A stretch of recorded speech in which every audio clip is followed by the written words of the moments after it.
What up, guys? It's your boy Dave of Man United Talks, and we're here for the 2017-2018 prediction video for Manchester United season. Now, if you enjoy this, please subscribe, drop a like, and join the fantasy league in the description down below. Alright? So yeah, this is it. First things first, let's assess the squad. We look good, you know. Last game we played against Real Madrid in the Super Cup last night, we lost 2-1, but we lost to a very good team, you know, and them not winning a game in preseason in 90 minutes does not matter. That sounds very contradictory because I think I made that point last night. Either way, that was out of anger. You know, we lost to the best team in the world, in my opinion. And we just got outplayed. They played simple 1-2 passes that we need to incorporate in our game because we have players who are of the quality without question. And that was just it, you know. We got outplayed. Isco was on fire. He was dribbling, passing. Feel sorry for De Gea because he couldn't do much about both goals, you know. And it is what it is. Yeah.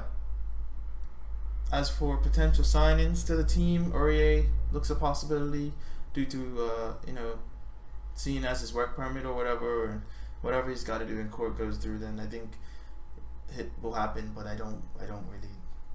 I mean, I wouldn't be upset if he came, but I wouldn't be upset if he didn't come. Okay, yeah.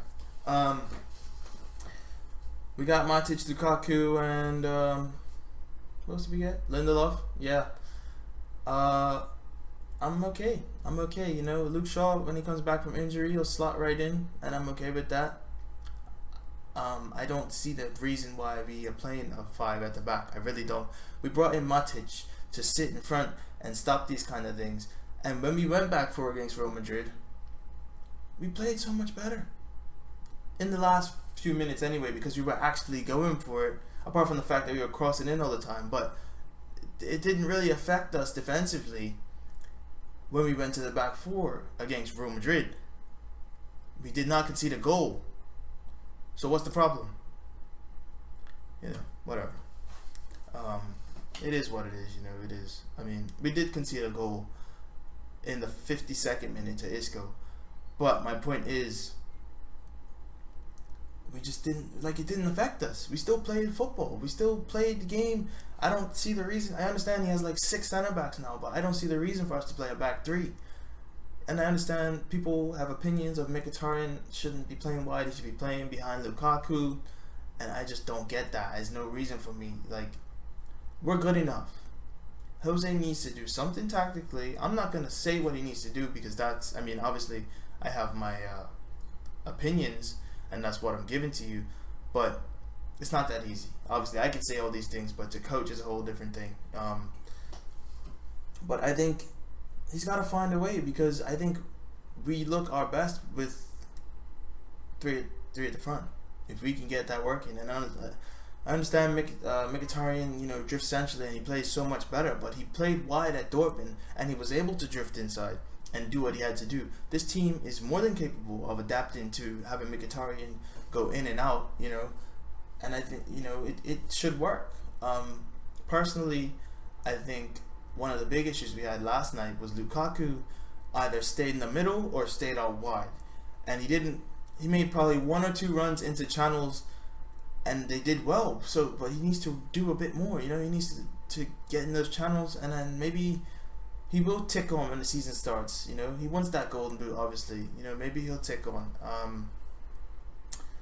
And also for Mkhitaryan, I didn't see any runs in the channels. You know, and regardless of whether you're playing centrally or wide, you know, you should be more than capable of going in and out. And that's what I think Rashford brought into the team in the second half. He was able to.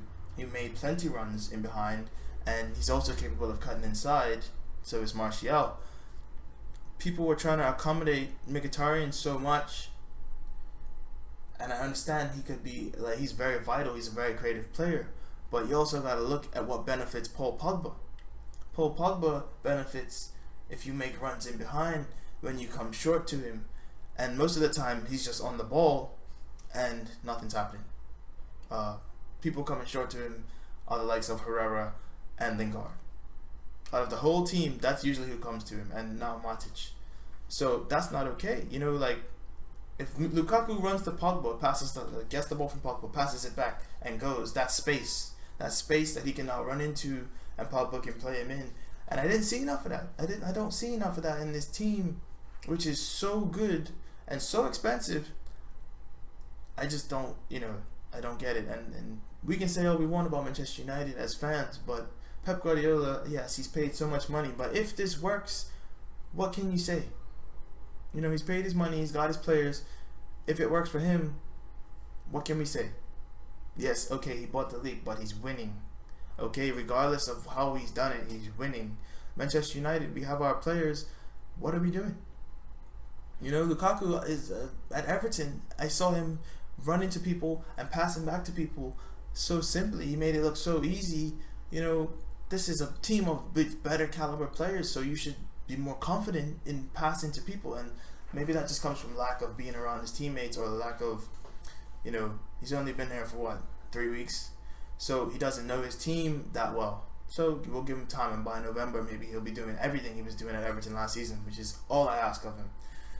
But that's the initial assessment of the squad. Moving on to my prediction. First things first, we got the League Cup, aka Capital One Cup. I think we'll win it because everybody knows Jose likes that early trophy and it's a momentum builder. I'm just boldly saying I think we'll win it. I don't think there's any reason for us not to win it.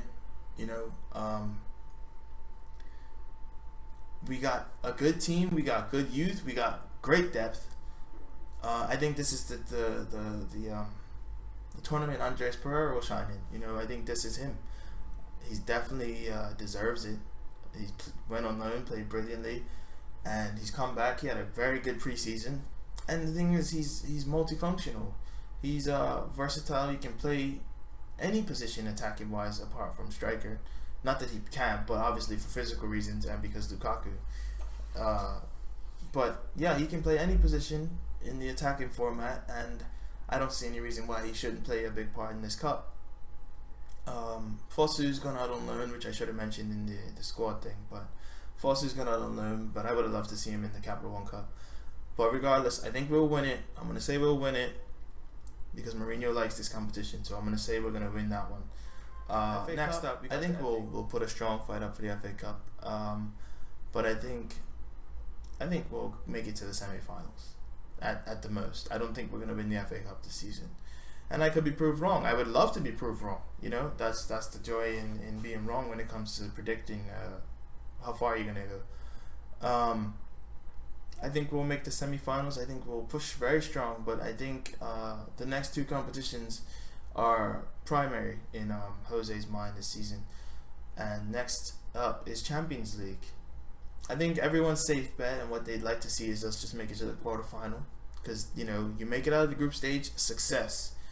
You make it out of the round of 16, above what we expected. So quarterfinal, I think, is respectable. I think coming back into this competition for the first time in 3 seasons, I'm okay with that. Or 2 seasons, I believe. Yeah, 2 seasons.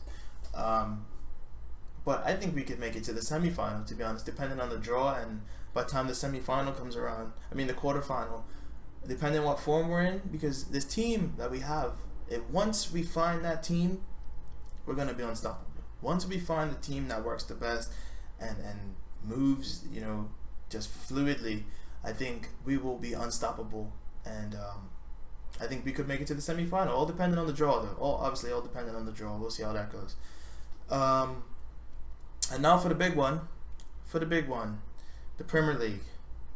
From what I've seen of preseason, and it's only preseason, and from what I saw against Real Madrid, obviously there's no Real Madrid in the Premier League. That's without question. No one in the league is that good. But what I will say is, if we play the way we played for half the season, we're not going to win.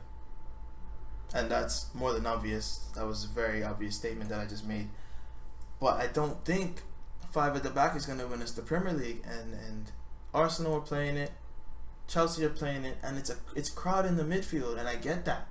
I get that completely. But my point is, when you play that three, quote unquote 3-5 at the back, and you stack that midfield, Real Madrid played 3 in the midfield and they still broke us down. And I know I'm making comparisons to Real Madrid, but that's 3 players. Casemiro, Nemanja Matic played so much better than Casemiro last night. Casemiro got a goal which was offside. But Nemanja Matic, in my opinion, is on the same level. On the night he got the better of Casemiro, but I don't think he's worse.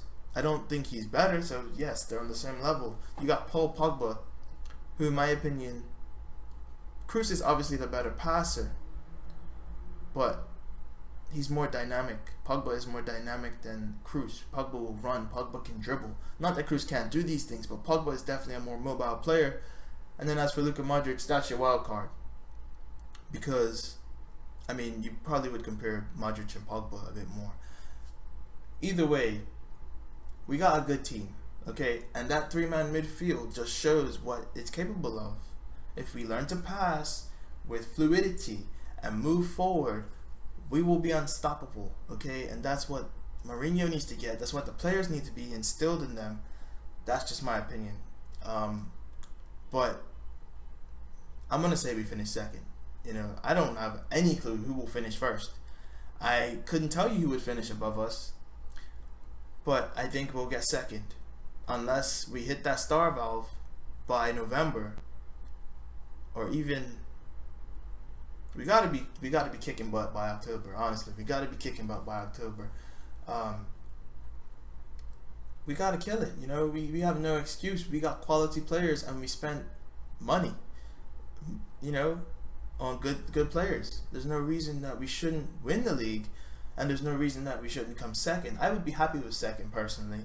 And you know, obviously, people's like, you got people who want us to win and people saying we're gonna win, but that's you just get caught up in the hype. I've said that previous times talking to my friends. You know, we're gonna win the league, but when it comes down to it, if we play like absolute knobs and we just toss it off the way we did against Madrid, you know, I just hope we do something. You know, I think we'll finish second. A possible first is very possible. Like I said, if we kick it on in October, then I think we'll win the league. But those are my predictions. I'm gonna lay them out for you now on the screen. Capital One Cup, I'm gonna say we're gonna win it. FA Cup, semi-final. Champions League, quarter-final, I think we'll make possibly a semis depending on the draw. Premier League, I think we'll come second. And possibly first depending on if we're just kicking butt, you know. But you never know. And last but not least, join the Fantasy League, okay? Because it's going to be fun, alright? I'm looking forward to it. And please drop a like if you enjoyed and subscribe because the nation is growing, okay? We got 2 subscribers last night, and that's not a big number, but when you're under 100, every subscriber counts, okay? No matter how big you get, every subscriber counts. So we got 2 subscribers on a 93 view video at this time of recording. Drop a like and subscribe. It's been your boy Day. This has been Man United Talks. Deuces, baby.